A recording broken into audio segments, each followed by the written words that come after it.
Flight 232, flight 447।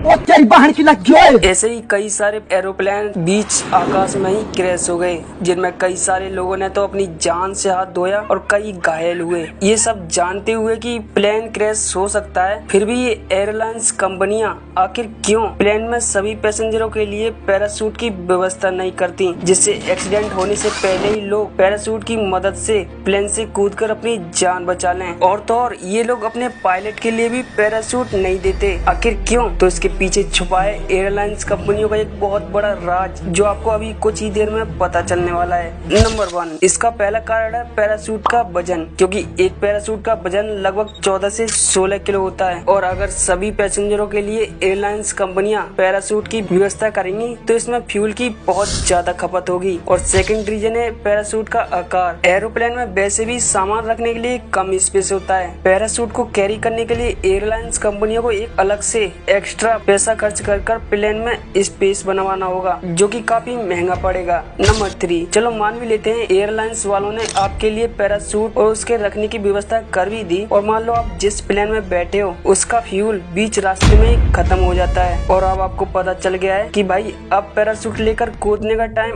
आ गया है। वैसे तो कमर्शियल एरोप्लेन्स में बाहर कूदने की कोई सुविधाजनक जगह नहीं होती, फिर भी मान लेते हैं कि आप एक नॉर्मल एरोप्लेन में बैठे हुए हो, क्योंकि सामान्य एरोप्लेन में बाहर निकलने के लिए साइड से दरवाजे होते हैं। अगर आप इन दरवाजों से कूदकर बाहर निकलते हो तो 50% चांसेस हैं कि या तो आप प्लेन के इंजन में जाकर चकनाचूर हो जाओगे या फिर प्लेन की बॉडी से टकराकर बेहोश हो जाओ। आप ये कूदने के लिए भी एयरलाइंस कंपनियों को प्लेन के पिछले केबिन पर एक डोर बनाना पड़ेगा, जिससे होकर आप सेफली कूदकर छलांग मार सको। नंबर 4, चलो एयरलाइंस वालों ने आपके लिए भी ये डोर बना दिया और आपने प्लेन से छलांग मार भी दी, तो क्या आप सही समय पर पैराशूट की डोर खोलकर उसे बैलेंस कर पाएंगे? क्या आप इतनी ऊंचाई पर हवा का प्रेशर झेल पाएंगे?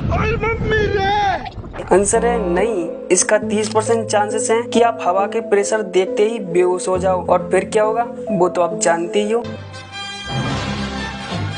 टप से गिरकर खत्म। नंबर 5, चलो मान भी लिया आपने सही समय पर पैराशूट को खोलकर उसे बैलेंस कर भी लिया, तो क्या आप सही जगह लैंडिंग कर पाओगे? ऐसी स्थिति में या तो आप किसी खंबे के तारों पर चिपक जाओगे या फिर सीधे रोड पर सिर देकर लैंड करोगे, जिसमें जान बचाने का कम बल्कि जान जाने का खतरा अधिक है। इसलिए एयरलाइंस कंपनियां आपके लिए पैराशूट की व्यवस्था नहीं करती हैं। और फिर अब बात आती है फिर कई सारी एयरलाइंस कंपनियां अपने पायलट को पैराशूट क्यों नहीं देती। वो तो भाई बाकायदा ट्रेंड होते हैं पैराशूट के बारे में कि कैसे कहाँ क्या क्या करना है। दरअसल कई केसेस में देखा गया है कि जैसे ही एरोप्लेन में पायलट को कुछ गड़बड़ नजर आती है तो फट से पैसेंजर की परवाह किए बगैर प्लेन से पैराशूट लेकर कूद जाते थे, जिससे कुछ एयरलाइंस कंपनियों ने पायलट की ये पैराशूट वाली व्यवस्था बंद कर दी, क्योंकि अगर प्लेन में पायलट है तो वो अपने मरते दम तक उसे सही जगह लैंड कराने की कोशिश करता रहेगा। तो ये थी इसके पीछे की वजह। इन्फॉर्मेशन कैसी लगी कमेंट्स में जरूर बताना, और हाँ, क्या आप कभी एरोप्लेन में बैठे हो? मुझे अपना एक्सपीरियंस जरूर कमेंट्स में बताना। चलो फिर मिलते हैं, तब तक अपना ध्यान रखिए। Bye bye.